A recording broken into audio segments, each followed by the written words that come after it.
وفضل زمانا على زمان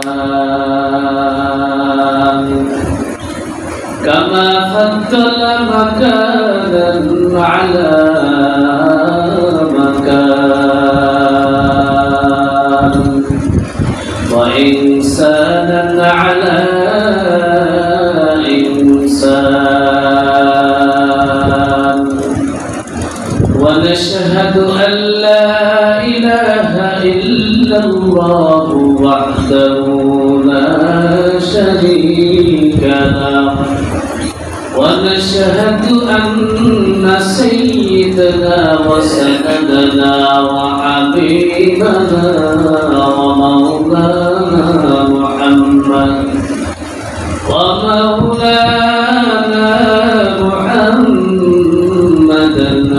عبده ورسوله أرسله بالحق بشيرا ونذيرا وداعيا إلى الله بإذنه وسراجا منيرا فقد قال الله تبارك وتعالى في كلامه المجيد وفرقانه الحميد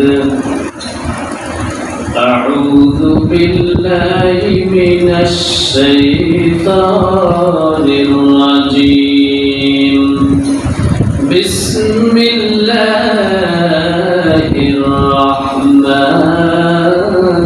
الرحيم وإذ قال لقمان لابنه وهو يعظه يا بني لا تشرك بالله إن الشرك لظلم عظيم ووصينا الإنسان بوالديه حملته أمه وهنا على وهن وفصاله في عامين أن اشكر لي ولوالديك إلي المصير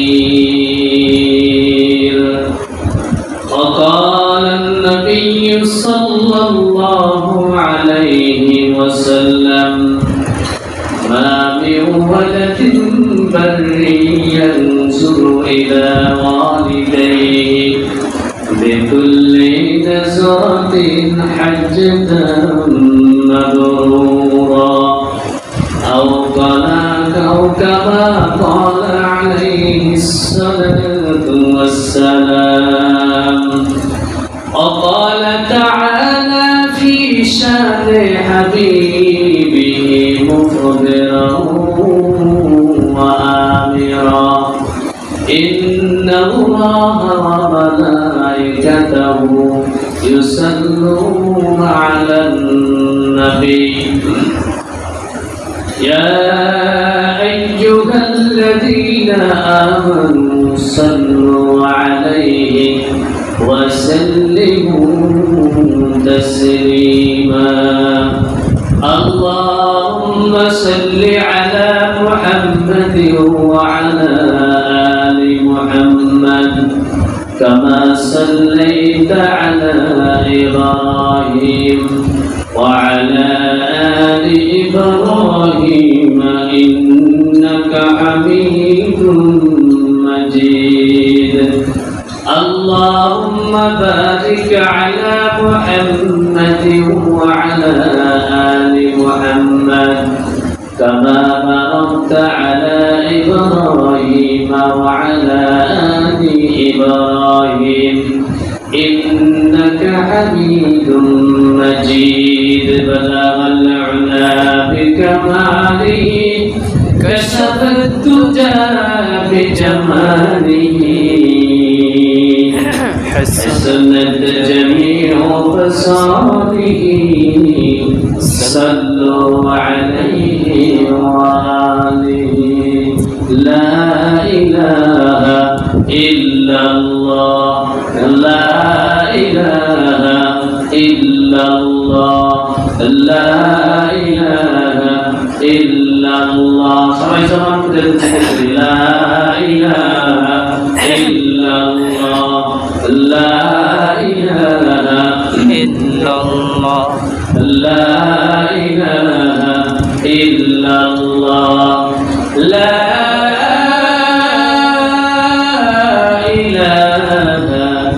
إلا الله محمد رسول الله صلى الله عليه وسلم قالوا سبحانك لا علم لنا إلا ما علمتنا إنك أنت العليم الحكيم رب زدني علما رب زدني علما رب اشرح لي صدري ويسر لي أمري واحلل عقدة من لساني يفقهوا قولي الحمد لله অতঃপর 1446 হিজরি রবিউল সানি মাসের দ্বিতীয় জুমআ এই ফজিলতপূর্ণ সময় আগত মুসল্লিবৃন্দ অনাগত মুসল্লি ভাইরা পর্দার আড়ালে অবস্থানরত সম্মানিত শ্রদ্ধেয় আমার মা ও বোনেরা আল্লাহর শুকর রব্বুল আলামিনের দরবারে অসংখ্য শুকর ও সুজুদ যে রব্বুল আলামিন আমাদেরকে অত সময় পর্যন্ত পবিত্র হায়াত দিয়ে বাঁচিয়ে রেখেছেন অতঃপর রব্বুল আলামিন আমাদেরকে জুমার সালাত আদায়ের উদ্দেশ্যে জামে মসজিদে এসে 10 মায়ের 10 সন্তানকে জুড়ে মিলে বসার তৌফিক দান করেছেন শুকরিয়া দান সকলেই করি আলহামদুলিল্লাহ দুরূদ ও সালাম পেশ করছি বিশ্ব মানবতার মুক্তির দূত সাইয়্যিদুল মুরসালিন খাতামুন নবিয়্যিন আশরাফুল আম্বিয়া নবী শিরোমণি আখির নন্দর তাজদার মদিনা আহমদ মুস্তাফা মুহাম্মদ মুস্তাফা সরওয়ারে কায়নাত দু জাহানের বাদশা নবী মুহাম্মদ রাসূলুল্লাহ সাল্লাল্লাহু আলাইহি ওয়াসাল্লামের প্রতি সকলেই বলি সাল্লাল্লাহু আলাইহি ওয়াসাল্লাম সাল্লাল্লাহু আলাইহি ওয়াসাল্লাম সম্মানিত হাজিরিন আমি কোরআনুল কারীমের সূরা লুকমান থেকে দুইটি আয়াত তেলাওয়াত করেছি রাসূল করিম সাল্লাল্লাহু আলাইহি ওয়াসাল্লামের অসংখ্য মিয়মারের মধ্য থেকে এক টুকরা হাদিসের টুকরা তেলাওয়াত করেছি এই হাদিস এবং আয়াতকে সামনে রেখে অল্প কিছু সময় কথা বলবো আল্লাহ রাব্বুল আলামিন আমাদেরকে যেন এই আলোচনার পরে আমল করার তৌফিক দান করেন সকলেই বলি আমিন আমিন সম্মানিত হাজিরিন হযরত লুকমান আলাইহিস সালাতু ওয়াস সালাম একজন নেককার বান্দা কোন কোন মুফাসসিরের মতে তিনি একজন নবী অধিকাংশ মুফাসসির অধিকাংশ উলামায়ে কেরামের মত হলো তিনি একজন নেককার বান্দা নবী নন এই লুকমান আলাইহিস সালাতু ওয়াস সালামের নামে একটি সূরা আল্লাহ রাব্বুল আলামিন কোরআনুল কারীমের ভিতর নাযিল করেছেন কোরআনুল কারীমের 21 নম্বর পারার 10 নম্বর পৃষ্ঠায় একটা সূরা নাযিল হয়েছে যেই সূরার নাম হলো সূরা লুকমান লুকমান নামে কেন সূরা নাযিল হইল লুকমানের এমন কি গুণ আছে যেই গুণে আল্লাহ তাআলা খুশি হয়ে গেলেন যে তার নামে সূরা নাযিল হয়ে গেল কোরআনুল কারীমের ভিতরে যত সূরা নাযিল হয় এই এক একটা উদ্দেশ্য নিয়ে এক একটা কারণ এক একটা ঘটনাকে কেন্দ্র করে সূরা নাযিল হয়েছে আর যেই ঘটনাকে কেন্দ্র করে সূরা নাযিল হয় ওই ঘটনা ওই সূরার ভিতরেই পাওয়া যায় যেমন পিঁপড়ার নামেও সূরা নাযিল হয়েছে সূরার নাম সূরা নামল সূরা পিপিলিকা আবার মৌমাছির নামেও সূরা নাযিল হয়েছে, যে সূরার নাম সূরা নাহল। সূরা নাহল এরকম এক একটা শানে এক একটা সূরা নাযিল হয়, এক একটা ঘটনার প্রেক্ষাপটে। পিপিলিকার একটা কার্যক্রম আল্লাহর পছন্দ হয়ে গেছে, যার কারণে পিপিলিকার নাম দিয়ে ওই সূরাটা নাযিল করে দিয়েছে। সুবহানাল্লাহ। সূরার নামকরণ করা হয়েছে সূরা পিপিলিকা। তার কারণ কি? পিপিলিকা কাজটা করছে কি? পিপিলিকা সে একটা দামি কাজ করছে, সে হলো তার জাতিকে, তার স্বজাতিকে আযাব থেকে, বিপদ থেকে বাঁচানোর লক্ষ্যে সে দাওয়াতি কাজ করছে, ঘোষণা করছে। সুবহানাল্লাহ। হযরতে ইব্রাহিম, হযরতে সুলাইমান আলাইহিস সালাতু ওয়াস সালামের জামানায় নবী সুলাইমান আলাইহিস সালাতু ওয়াস সালাম যখন তার সৈন্যদেরকে নিয়ে বের হবেন, এমন সময় সুলাইমান আলাইহিস সালাম শুনতে পাইলেন যে একটা পিঁপড়া ভাষণ দিতে আছে। কি করতেছে? ভাষণ দিতে আছে। কে ভাষণ দিতে আছে? পিঁপড়া ভাষণ দিতে আছে। সুবহানাল্লাহ। সুবহানাল্লাহ। পিঁপড়া ভাষণ দিতে আছে। ইয়া আইয়ুহান নামলু দুখুলু মাসাকিনাকুম লা ইয়াহতিমান্নাকুম সুলাইমান জুনুদুহুম ওয়া হুম লা ইয়াশউরুন। পিপিলিকা ভাষণ দেয়, ও পিপিলিকা সকল যে যেখানে আছো তোমরা গর্তের ভিতরে লুকাইয়া পড়ো। একটু পরে নবী সুলাইমান বের হইতেছেন, যদি তার কদমের নিচে পড়ে, পায়ের নিচে পড়ে কেউ ক্ষতিগ্রস্ত হও, আমি কিন্তু চাই নয়। পিপিলিকা ভাষণ দিতে আছে। প্রত্যেক গোত্রের যে নেতা থাকে তার ওই সমাজের ওই গোত্রের মানুষকে বিপদ থেকে সতর্ক করা ওই গোত্রের যে আমির থাকে তার জিম্মাদারি। পিপিলিকার আমির ছিল, জিম্মাদার ছিল ওই এলাকার ওই পিপিলিকাটা। তার জাতিকে সে ঘোষণা দিয়ে সতর্ক করলো যে তুমি সতর্ক হয়ে যাও, যদি কেউ আহত হও কিংবা নিহত হও আমি কিন্তু দেই না। এই যে তার জাতিকে সতর্ক করলেন, এই কাজটা আল্লাহর কাছে এত পছন্দ হয়েছে। আল্লাহ তাআলা মানব জাতিকে শিক্ষা দেওয়ার জন্য যে একটা পিপিলিকা দায়িত্ব পালন করছে তার জাতির কল্যাণের জন্য, তোমরাও এইরকম দায়িত্ব পালন করবা। এই জন্য আল্লাহ তাআলা এই ঘটনাকে কোরআনুল কারীমের ভিতর নাযিল করে উম্মতে মুহাম্মাদীকে জানাইয়া দিয়েছে। সুবহানাল্লাহ। ঠিক তেমনই একটা কাজ হযরত লোকমান আলাইহিস সালাম করছে। কি করছে? লোকমান আলাইহিস সালাম করছে। লোকমান আলাইহিস সালাম এমন একটা দামি কাজ করছে, এই এমন একটা দামি উপদেশ দিয়েছে তার সন্তানকে। এই উপদেশটা আল্লাহ তাআলার কাছে এত পছন্দ হয়েছে, আল্লাহ তাআলা ওই কথাগুলি কোরআনের ভিতরে নাযিল করে উম্মতে মুহাম্মাদীকে জানাই দিয়েছে। সুবহানাল্লাহ। শুধু জানাই দেয় নাই, এই উপদেশ পছন্দ কইরা লোকমান আলাইহিস সালাতু ওয়াস সালাম উপদেশ দিয়েছে তার সন্তানকে। অর্থাৎ তার সন্তানকে লোকমান আলাইহিস সালাম আল্লাহর সাথে পরিচয় করাইছে। সুবহানাল্লাহ। তার সাথে পরিচয় করাইছে আল্লাহর সাথে। আল্লাহর বরত্ব, আল্লাহর মহত্ব, আল্লাহ তাআলার জাত, আল্লাহ তাআলা কত সম্মানিত, আল্লাহ তাআলার ইবাদত করতে হবে, আল্লাহ তাআলার শিরক করা যাবে না। এই বিষয়গুলো যখন লোকমান আলাইহিস সালাম তার সন্তানকে বললেন, উপদেশ দিলেন, আল্লাহর সাথে যখন সন্তানকে পরিচয় করাই দিলেন, আল্লাহ বড় খুশি হয়ে গেছে। সুবহানাল্লাহ। হযরত লোকমান ডাক দিয়া কয়, وَإِذْ قَالَ لُقْمَانُ لِابْنِهِ وَهُوَ يَعِظُهُ يَا بُنَيَّ لَا تُشْرِكْ بِاللَّهِ إِنَّ الشِّرْكَ لَظُلْمٌ عَظِيمٌ।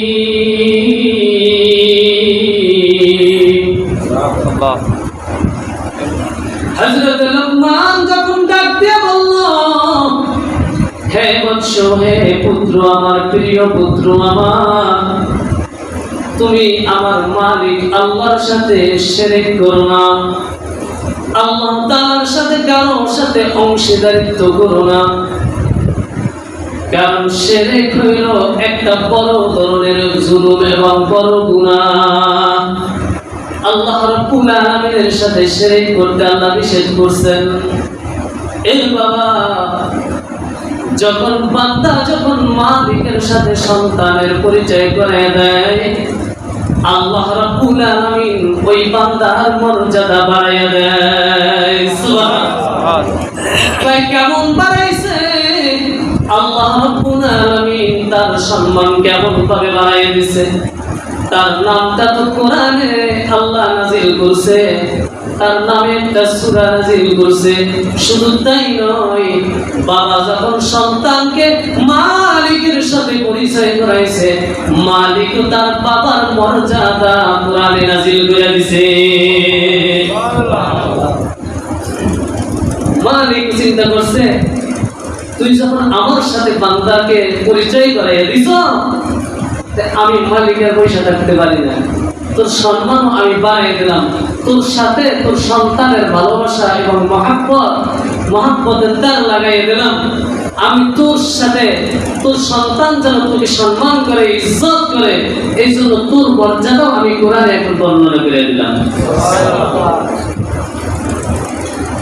লোকমান আলাইহিস সালাম তার সন্তানকে যখন উপদেশ দিয়েছেন, আল্লাহ তাআলা এবার সন্তানদেরকে উপদেশ দিতেছেন, ও দুনিয়ার সন্তানেরা শোনো, তোমার বাবা যখন আমার সাথে পড়াইছে, করাইয়া দিছে, আমি এখন তোমার বাবা মার সাথে পরিচয় করাইয়া দেই। শোন, সুবহানাল্লাহ।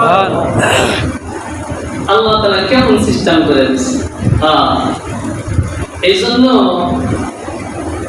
সন্তান থেকে যদি কল্যাণ চান, তাহলে সন্তানকে আল্লাহর সাথে পরিচয় করাইতে হবে। কার সাথে? আল্লাহর সাথে। আগে সন্তানের হক যদি আদায় করেন, তাহলে আল্লাহ ওই সন্তানকে তোমার হক আদায়কারী হিসেবে বানাইয়ে দেবেন। কথা প্রেক্ষাপটে কিছু কথা আইসা যায়, তাই বইলাই যায়। সন্তান থেকে আমাদেরকে সম্মান পাওয়ার জন্য, সন্তান থেকে আমার সন্তান আমাকে সম্মান করবে, আমাকে শ্রদ্ধা করবে, আমার খেদমত করবে, আমার সাথে সৎ ব্যবহার করবে, এটা আমি পাও না। এটা তখনই পাবো যখন আমি সন্তানের হক আদায় করব। সন্তানের প্রতি মা বাবার কিছু হক আছে। আমি গত সময় আলোচনা করেছিলাম কোরআন শিক্ষা নিয়ে। এই কোরআন শিক্ষা দেওয়া সন্তানের প্রতি মা বাবার একটা হক। সর্বপ্রথম মা বাবার সন্তানের প্রতি হক হলো, যখনই সন্তান ভূমিষ্ঠ হবে, ভূমিষ্ঠ হওয়ার সাথে সাথে সন্তানের দুই কানে আযান দিয়ে দেবে। সুবহানাল্লাহ। যখন সন্তান ভূমিষ্ঠ হয়ে যাবে, দুনিয়ায় আসার সাথে সাথে সন্তানের কানের ভিতরে জানিয়ে দাও। দেখবেন সন্তান দুনিয়ায় আসার পরে কান্না করে, ওয়া ওয়া বলে কান্না করে। করে কি করে না? করে। আপনি আমি বুঝি করি নাই? করছি না? সকল মানুষ দুনিয়ায় আসার পরে ওয়া ওয়া বলে কান্না করে। মুফাসসিরিন کرام বলেন, কেন কান্না করে? রূহের জগৎ থেকে যখন মায়ের গর্ভে আসলো, মায়ের গর্ভ থেকে যখন দুনিয়ার জমিনে আগমন করে, সন্তান জানতে পারে না সে কোন ঘরে জন্মগ্রহণ করেছে। সে কি মুসলমানের ঘরে আসছে, না হিন্দুর ঘরে আসছে, নাকি বৌদ্ধর ঘরে আসছে? সে কি আল্লাহকে মানবে, না লাত উজ্জত মানাতকে মানবে, নাকি দেব দেবীকে পূজা করবে? সে কোন ঘরে আসছে সন্তান জানে না। এই জন্য সন্তান বেকুল হইয়া, বেকারার হইয়া কান্না করে, আহারে আমি কোথায় আসলাম, কি করলাম? যখন সন্তানের কানে আযান দিয়া যখন জানাইয়া দিবা, ও সন্তান ভয় পায় না, চিন্তা করো না, তুমি মুসলমানের ঘরে জন্ম হইছো, তোমার মালিক আল্লাহ। জোরে বলেন, আমার মালিক কে? তোমার আমার মালিক কে?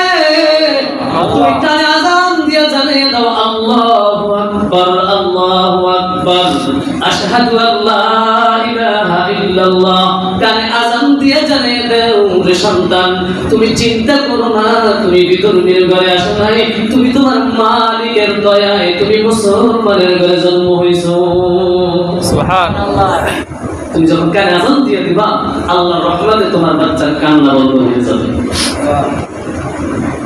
এক নম্বর সন্তানের প্রতি দায়িত্ব, জন্মের সাথে সাথে কানে আজান দিয়ে দাও। আজান দেওয়া শেষ করে বাচ্চা একটু 7 দিন হয়ে গেছে, বাচ্চার পর যখন 7 দিন হয়ে যায়, বাচ্চার একটা সুন্দর দেখে তার নাম রেখে দাও। সুবহানাল্লাহ। 7 দিন কি করো? নাম রাখো, সুন্দর দেখে নাম রাখো। একটা মুসলমানি নাম রাখো, যেই নামের অর্থ সুন্দর। এমন নাম রাখো না যেই নামের অর্থ ভালো না। এই জন্য নাম রাখার আগে ইমাম সাহেবের সাথে পরামর্শ করা দরকার আছে না নাই? আছে। আমরা পরামর্শ করি, পরামর্শ করলো কাগজে এমন একটা নাম দেবেন যা আনকমন, যা 210 এলাকায় নাই। ঠিক আছে? ঠিক। আব্দুর রহমান, আব্দুল করিম, আব্দুল মোমেন, আব্দুল সত্তার, আব্দুল করিম, এই ধরনের নাম এখন খুঁজে পাওয়া কষ্ট। কারণ এগুলো আমার নাম তো নাম রাখতেছে না, এটা আনকমন, এটা আনকমন না, এটা কমন নাম, এটি আমরা রাখতে চাই না। এটি আপ টু ডেট না, এটা মডার্ন না। এই মডার্ন নাম খুঁজে, আবার ছোট নাম খুঁজে, কত যে জ্বালা ইমাম শব্দের, যারা ইমামতি করে এরা জানে। ছোট নাম দিবেন যার আগে আশেপাশে নাই, এরকম নাম, এরকম নাম না বাবা। নাম রাখবো এমন নাম যেই নাম সম্মানিত, যেই নাম আল্লাহর পছন্দনীয় নাম। আব্দুল্লাহ, আব্দুর রহমান, এই নামগুলো আল্লাহ তাআলার কাছে পছন্দনীয় নাম। কেমন সুন্দর একটা নাম রাখবে। তুমি নাম রাখো সেন টু মেন টু ডান টু, যার কোনো অর্থ নাই, এটি কোন কামে লাগবে? নাম দিয়া জানো বাবা, নাম দিয়া তোমার সন্তানের নাম দিয়া জানো বংশের পরিচয় পাওয়া যায়, নাম দিয়া জানো জাতির পরিচয় পাওয়া যায়। তুমি কি হিন্দু না মুসলমান, এটা যেন নামের মধ্যেই পরিচয় থাকে। সুবহানাল্লাহ। নামের মধ্যে পরিচয় থাকা দরকার আছে না নাকি? যদি নাম রাখেন নাম একটু পরিচয় আছে, জিজ্ঞাসা লাগবে তোর বাপের নাম কি? কারণ বাপের নাম ছাড়া, এরপর বাপের নামটা মন্টু, এখনো পরিচয় পাওয়া যায় না। এরপর তোর দাদার নাম কি? দাদার নাম তো আব্দুল করিম, তাহলে তুই মুসলমানের বাচ্চা। তিন জায়গা চাইয়ে এরপরে খুঁজতে পাওয়া যায়। আর যদি নামটা হয় আব্দুল করিম, আব্দুল রহমান, আব্দুল মোমেন, কি আর যাওয়া লাগবে? বাবার নাম জিজ্ঞাসা লাগবে নি? তার আগেই বোঝা গেছে এই বেটারে এখন কোরআন চাইতো না, এই বেটারে এখন করে দেওয়া লাগবে, কোরআন লাগবে না। ঠিক না? আর যদি নামের মধ্যে পরিচয় না পাওয়া যায়, আর যদি কথায় কাটে করেন, তাহলে হয়েছে, কাজ হয়েছে। আল্লাহ সবাই হেদায়েত দান করুন, আমিন। আমিন। নামটা সুন্দর রাখবেন, মনে থাকবে তো? সন্তানের নামটা সুন্দর রাখবেন। 7 দিনের দিন একটা আকিকা দিয়ে দিবেন। কি করবেন? আকিকা দিয়ে দিবেন। আকিকা দিয়ে আবার কি করবেন? টেবিল বাঁধবেন নাকি? হ্যাঁ, আকিকা দিয়ে টেবিল বাঁধাইবেন। যে কয় টাকা খরচ হবে তার 3 গুণ টেবিলে উঠাইবেন। জায়েজ আছে নি? আকিকা হবে লিল্লাহি রাব্বিল আলামিন, একমাত্র আল্লাহর জন্য। যা খাওয়াইবেন লিল্লাহ তাআলা, কিচ্ছু আশা করতে পারবেন না টেবিল বাঁধতে। স্বেচ্ছায় যদি কেউ, নিজ স্বেচ্ছায় যদি কেউ কাউকে হাদিয়া দেয়, এটা গ্রহণ করা যায়, কিন্তু কোনো কিছু পাওয়ার আশা বা কোনো ধান করা জায়েজ হবে না। আকিকা দেবেন একদম লিল্লাহি রাব্বিল আলামিন, আল্লাহর জন্যই খাসি জবাই করে অথবা গরু জবাই করে মানুষকে খাওয়াইয়া দিবেন। একটা সুন্নাত, একটা কি সুন্নাত। আরেকটা সুন্নাত হলো মাথা নেড়া করে দিবেন। কি করবেন? মাথা কামাই দিবেন। এই মাথা কামাইয়া মাথার চুল বরাবর, চুলের ওজন বরাবর স্বর্ণ মুদ্রা, স্বর্ণ রূপা সদকা করে দিবেন। সুবহানাল্লাহ। এগুলো হলো সন্তানের প্রতি দায়িত্ব আর কর্তব্য। এরপরে একটু বড় হইলে তাকে যখন কথা বলা শিখবে, কথা বলা শেখার সাথে সাথে তাকে আল্লাহর সাথে পরিচয় করাইবেন। কালেমা শিখাইবেন। কি শিখাইবেন? কালেমা শিখাইবেন, কোরআন শিখাইবেন, ওযু শিখাইবেন, নামাজ শিখাইবেন। বুঝলেন? এই দায়িত্বগুলো যদি আপনি পালন করেন, এরপরে এই বাচ্চা বড় হইলেও আপনার দায়িত্ব পালন করবে। আর আপনি আপনার দায়িত্ব পালন করবেন না, জন্মের থেকে শুরু করে একদম সব জায়গায় আকাম করে দিয়ে দিয়েছেন। হ্যাঁ, জন্মের সময় আজান দেন নাই, কানের ভিতরে হয়েছে হসপিটালে সিজারে, এরপরে বাড়ি আনছেন, আবার নাম রাখছেন উল্টা পাল্টা, আবার মাথা কামাইয়া আবার যেদিন কি করবেন আকিকা দিচ্ছেন, আকিকার সময় আর এক আকাম করছেন, সেই সময় ঢোল বাদ্য বাজাইয়া গান বাদ্য বাজাইয়া আকিকার অনুষ্ঠান করছেন হারাম পন্থায়। এরপরে আপনি মুসলমানই দিচ্ছেন, সেই সময় আর এক হারাম পন্থা করছেন, গায়ে হলুদ টলুদ দিয়া ইত্যাদি ভাবে গান বাদ্য বাজাইয়া হয়েছেন মুসলমান, সে যা নাকি গান বাজে। কি কন মুসলমান হওয়ার সময় যদি গান বাজে, তোমার এই সন্তান কি হবে? এই থেকে তুমি কি আশা করবে? কি আশা করবা তুমি এই সন্তান দিয়া?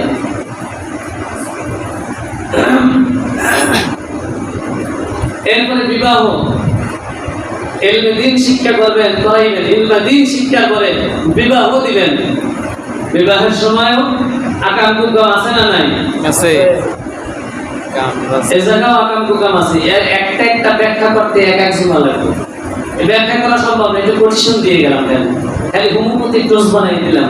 মনে রাখবেন, এই প্রত্যেকটা ক্ষেত্রে আপনি যদি আপনার সন্তানকে দ্বীন ইসলাম মোতাবেক আপনি যদি বড় করেন, আল্লাহ তাআলা এই বাচ্চাকে দিয়া আপনার আনুগত্য করাইয়া দিবেন। আল্লাহ তাআলা বলেন, ওয়াকাদা রাব্বুকা আল্লা তা'বুদু ইল্লা ইয়্যাহু ওয়া বিল ওয়ালিদাইনি ইহসানা। রব্বুল আলামিন বলেন, আমি ফয়সালা করে দিলাম, আমি কনফার্ম করে দিলাম, একদম কনফার্ম করে দিলাম, আমি আল্লাহর ইবাদত ছাড়া অন্য কারো ইবাদত করা যাবে না। আমি তোমার জন্য এটাই নির্ধারণ করে দিলাম, ফয়সালা করে দিলাম। এবং অবিল ওয়ালিদাইনি ইহসানা, এবং তোমার মাতা পিতার সাথে সৎ ব্যবহার করো। সুবহানাল্লাহ। সূরা লোকমানের ভিতরে আল্লাহ রাব্বুল আলামিন যখন লোকমান আলাইহিস সালাম তার সন্তানকে তার আল্লাহ তাআলার সাথে পরিচয় করায় দিয়েছে, আল্লাহ রাব্বুল আলামিন পরের আয়াতে সন্তানকে তার বাবা মায়ের সাথে পরিচয় করায় দিয়েছে। বলেন সুবহানাল্লাহ। ওয়াসাইনা ইনসানা বিওয়ালিদাইহি ইহসানা হামালাতুহু উম্মুহু ওয়াহনান আলা ওয়াহনিন ওয়া ফিসালুহু ফি আমিনি আন ইশকুর লি ওয়া লিওয়ালিদাইকা ইলাইয়াল মাসির। আল্লাহ রাব্বুল আলামিন সন্তানদেরকে ডাক দেয়া বললেন, শোনে, তোমার বাবা আমার সাথে তোমরা সৎ ব্যবহার করো। তাই কেন সৎ ব্যবহার করবা? কেন বাবা মার খেদমত করবা? কেন বাবা মার সাথে ভালো ব্যবহার করবা? শোনো, তোমার মা তোমাকে নিয়ে অনেক কষ্ট বিনাশ করেছেন। তোমার মা তোমাকে 9 মাস থেকে 10 মাস পর্যন্ত গর্ভধারণ করেছেন, অনেক ত্যাগ স্বীকার করেছেন। এ বাবা, একজন মা সন্তানের জন্য যে কত কষ্ট স্বীকার করে একজন গর্ভধারিণী মা ছাড়া কেউ জানে না। মা তোমার জন্য কষ্ট স্বীকার করেছেন, অনেক কষ্ট ত্যাগ স্বীকার করে তোমাকে জন্ম দিয়েছেন। এ বাবা, অনেক গর্ভধারিণী মা অনেক সময় দেখবেন খাইতে বসছে, খাওয়া দিয়ে হঠাৎ করে উঠে গেছে। তোমার বয়স যখন গর্ভের ভিতরে 7 মাস 8 মাস হয়ে গেছে, যখন তোমার ভিতরে রূপ এসে গেছে, অনেক সময় তুমি জানো না মা এখন খাইতে বসছে, তুমি জানো না মা এখন টয়লেটে আছে, তুমি জানো না মা এখন প্রস্রাব করতে বসছে, তুমি জানো না মা এখন বিশ্রাম নিতেছে, ঘুমাইতেছে, তুমি কিছুই জানো না। তুমি পেটের ভিতরে হঠাৎ করে পেটের ভিতরে লাথি দিচ্ছ, মায়ের গর্ভের ভিতরে পেটের ভিতরে ব্যথা উঠে গেছে, মায়ের ঘুম ভেঙে গেছে, খাইতে বসছো, এমন সময় তুমি পেটের ভিতরে লাথি দিয়ে দিছো, মায়ের ব্যথা উঠে গেছে, খাবার ধুইয়া ওইটা দুনিয়ার কোন মানুষের কাছে লজ্জায় বলতে পারে না।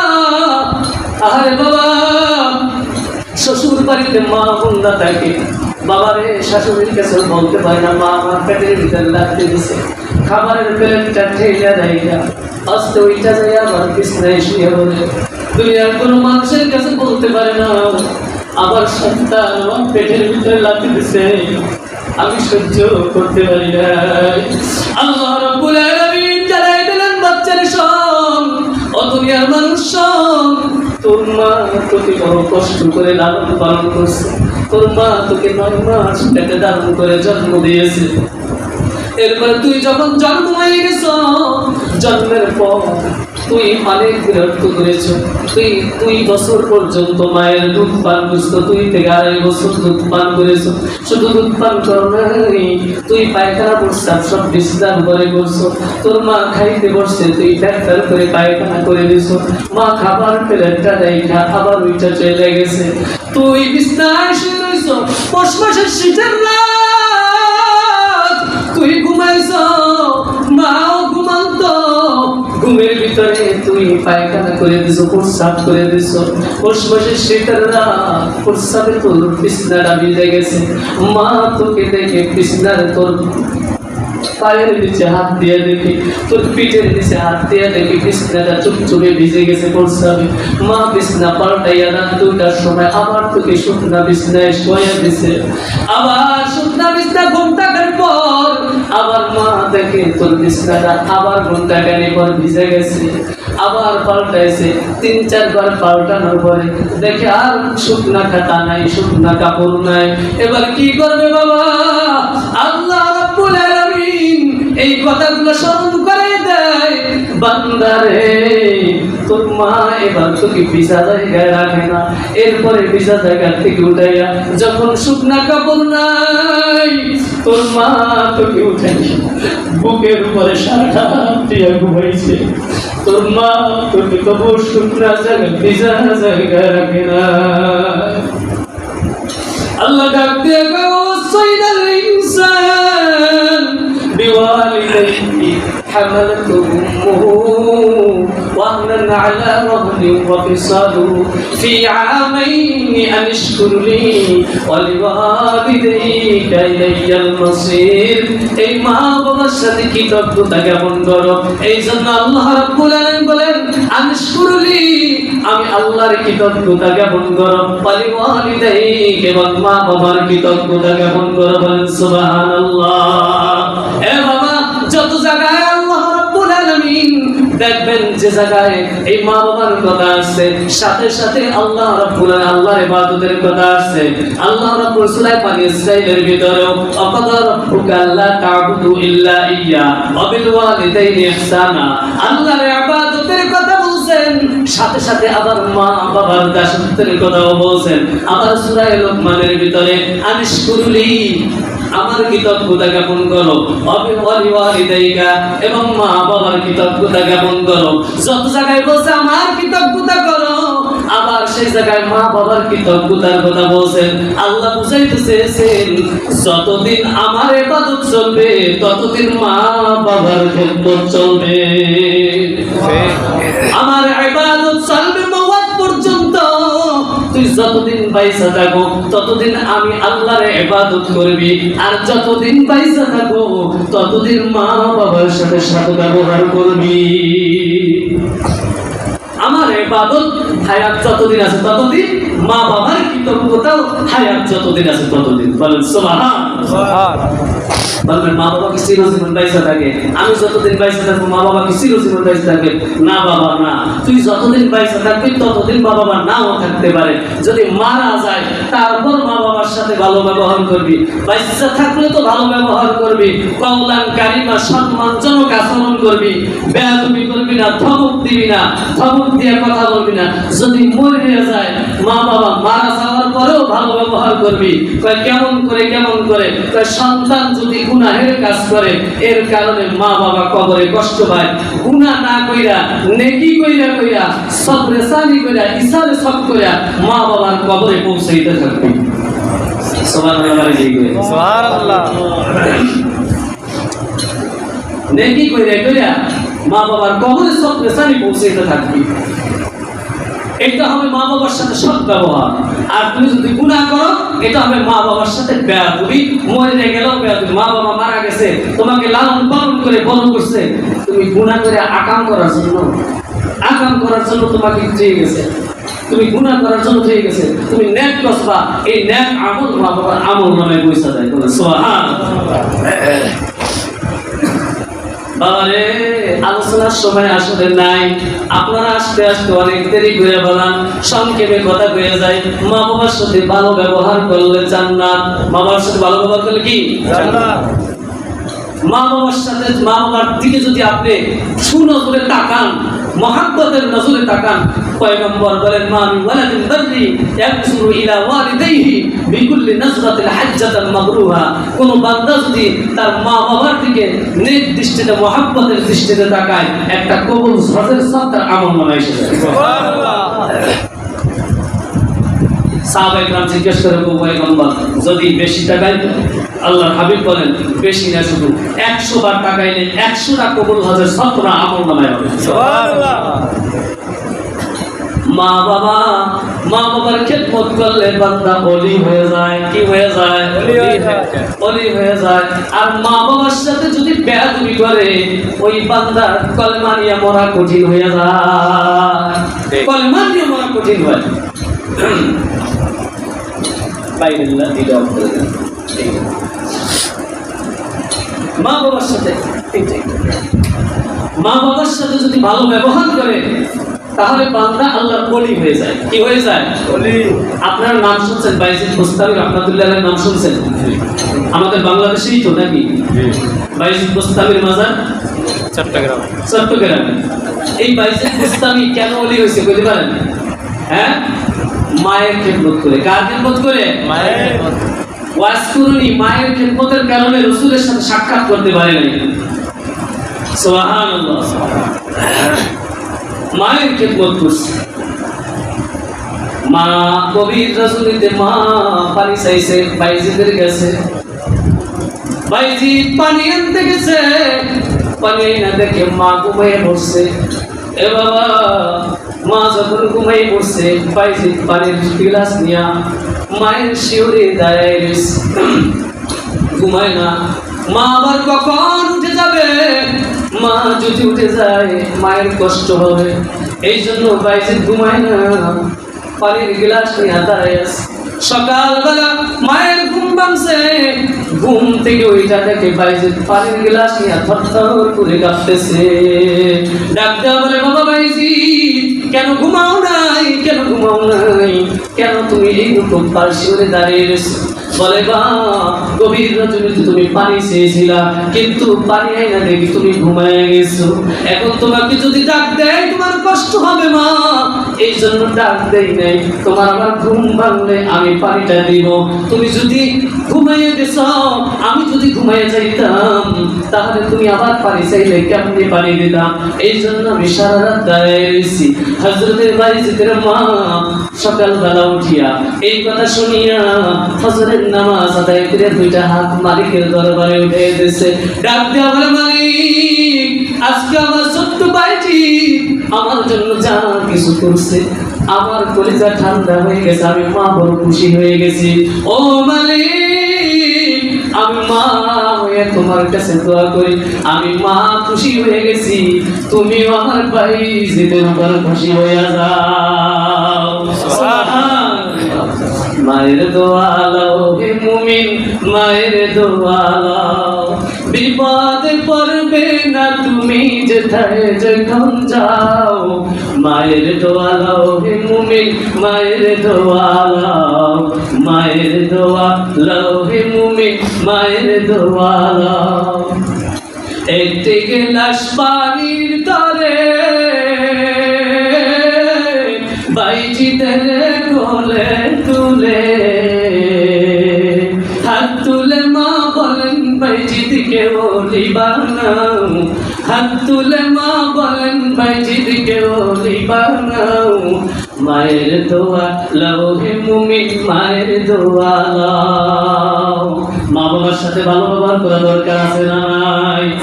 বাবা মা বাবার সাথে যদি খারাপ ব্যবহার করো, 2 মিনিটে কথা শেষ করে দেয়, তাহলে কপাল বড় খারাপ, কপাল বড় খারাপ। হযরতে আলকামা রাদিয়াল্লাহু তাআলা আনহু আল্লাহর নবীর একজন সাহাবী। কার সাহাবী? নবীর, আল্লাহর পয়গম্বরের সাহাবী। মা বাবার সাথে একটু কঠোর ব্যবহার হয়ে গেছে। এ বাবা আলকামা রাদিয়াল্লাহু তাআলা আনহু যখন মওয়াতের সময় হয়ে গেছে, আলকামা রাদিয়াল্লাহু তাআলা বিছনায় শুয়ে গেছে, মওয়াত হয়ে যাবে, মৃত্যু যন্ত্রণায় ছটফট করে, কিন্তু মুখ থেকে কালেমা বাইরে হয় না। সাহাবায়ে কেরাম ডাক দেয়া বলে ও পয়গম্বর আলকামার মৃত্যুর সময় হয়ে গেছে, কিন্তু আলকামার মুখ থেকে কলেমা বাইরে হইতেছে না। পয়গম্বর আসিয়া ডাক দিয়ে বলে, আলকামার খবর কি? কেন কলেমা বাইরে হয় না? আলকামার মা বেঁচে আসেনি? বলে, জি, আলকামার মা বৃদ্ধ মা বেঁচে আছে। আলকামার মাকে ডাক দিয়ে বলে, মা, তোমার আলকামার প্রতি কোনো কষ্ট আছে কিনা? আলকামা কি বেয়াদবি করছে কিনা? কেন আলকামার কলেমা নসিব হয় না? আলকামার মা ডাক দিয়ে বলে, পয়গম্বর, আলকামা একটা কষ্ট আমাকে দিয়েছে, আমি তাকে মাফ করব না। আল্লাহর পয়গম্বর ডাক দেয়া বলে, ও সাহাবে کرام, আলকামার মা যেহেতু মাফ করবে না, আলকামা যদি মারা যায় জাহান্নাম ছাড়া কোনো উপায় নাই, জাহান্নামের আগুনে আলকামাকে জ্বলতে হবে। সাহাবে کرام, যাও যাও, জলদি করে যাও, লাকড়ি নিয়ে আসো, কাষ্ঠ নিয়ে আসো। আলকামাকে কবরের আগুনে, জাহান্নামের আগুনে জ্বালানোর চেয়ে আমি রাসূল পয়গম্বর, আমি দুনিয়ার আগুনে আলকামাকে জ্বালাইয়া দিব। এই বলে যখন সাহাবে کرامকে লাকড়ি আনার যখন আদেশ দিলেন, ও বন্ধুগণ, মা যত বড় কঠিন হোক না কেন, দুনিয়ার ভিতরে একজন মানুষ আছে, তিনি হলেন মা, তিনি হলেন বাবা। সন্তানের কষ্ট দেখা কোনোদিন সইতে পারে না, ঠিক না বেটি? আলকামার মা ডাক দিয়ে বলে, পয়গম্বর, আমার সন্তানকে আপনি আগুনে জ্বালাইবেন না, আমার সামনের পরেই আপনি আমার সন্তানকে আগুন দিয়ে পুড়াইয়া দিবেন, এটা আমি কোশ্চিন কেন সইতে পারবো না। ওগো পয়গম্বর, ওগো পয়গম্বর, আপনাকে সাক্ষী রেখে বলি, আমি আলকামার মা, আমি আলকামাকে জিন্দেগির জন্য মাফ করে দিলাম, আমি তার সমস্ত অন্যায় মাফ করে দিলাম। এই কথা বলার সঙ্গে সঙ্গে একজন সাহাবী দৌড় দিয়া আলকামার কাছে গেছে। আমি দেখি আলকামার মায়ের দোয়া আগে কবুল হয় নাকি আমি দৌড় দিয়া আলকামার কাছে বুঝতে পারি। এ বাবা যখন দৌড় দিয়া গেলেন, সাহাবী ডাক দিয়া বলেন, আমি আলকামার দরজায় যাই শুনি আলকামার জবান থেকে, রুমের ভিতর থেকে আলকামার জবানটা কলেমা বাহির হইতেছে। সুবহানাল্লাহ। মায়ের দোয়া লও হে মুমিন, মায়ের দোয়া লও, বিপদে পড়বে না তুমি যেথায় যখন যাও। মায়ের দোয়া লও হে মুমিন, মায়ের দোয়া লও, মনে মনে চিন্তা করো, টাকায় আমি হইলাম বড়, মনে মনে চিন্তা করো, টাকায় আমি হইলাম বড়, তাই তো বুঝি মৃত্যু মুখে বেঈমান হয়ে যাও। মায়ের দোয়া লও হে মুমিন, মায়ের দোয়া লও, মায়ের দোয়া লও হে মুমিন, মায়ের দোয়া লও, বিপদে পড়বে না তুমি যেথায় যখন যাও, বিপদে পড়বে না তুমি যেথায় যখন যাও। মায়ের দোয়া লও হে মুমিন, মায়ের দোয়া লও। মায়ের সাথে বেয়াদবি করবো না, করবো না, করবো না, ঠিক? মায়ের সাথে বেয়াদবি করা যাবে না, মা বাবার সাথে সৎ ব্যবহার করবো। সবাই রাজি আছি তো ইনশাআল্লাহ? কেউ বেয়াদবি করবে না। যারা মায়ের সাথে বেয়াদবি করছেন আজকে যাই ক্ষমা নেবেন, যে মা পায়ে জড়াই ধরেন। মা সন্তান মায়ের সাথে সব সময় ছোট, যত অন্যায় করেন মায়ের পাও জড়াই দিয়ে বলেন, মা অন্যায় করছি, মাফ করে দাও। দেখবেন শত কষ্ট থাকলেও মাথায় পোষা দিয়া, দুই ফোঁটা চোখের পানি ছেড়ে দিয়া বলবে, বাবা রে, তুই যখন মা করে ডাক দাও সমস্ত কষ্ট আমি ভুলে যাই। এজন্য মা বাবার সাথে বেয়াদবি করবেন না। আল্লাহ রাব্বুল আলামিন এই মা বাবার খিদমত করে জান্নাত কামাই করার তৌফিক দান করুন। আমিন।